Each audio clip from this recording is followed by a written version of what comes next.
Each ebook in Ebook Central comes with tools that enable you to download the entire ebook, as well as individual chapters or sections. The number of pages available for download depends on the size of the ebook and publisher permissions.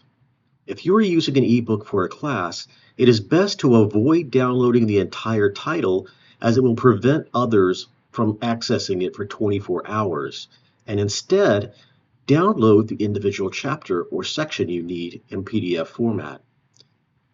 To do this, once you have clicked on the ebook access link and are taken to the ebook homepage, look under the availability section.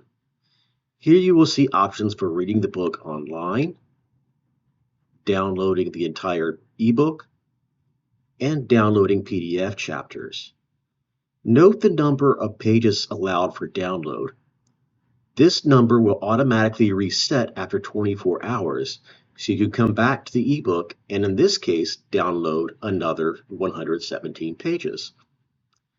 Scroll down the page to the ebook's table of contents and select the desired chapter or section you want to download.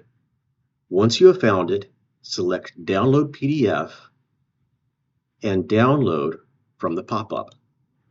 You can now save or print the chapter as a PDF.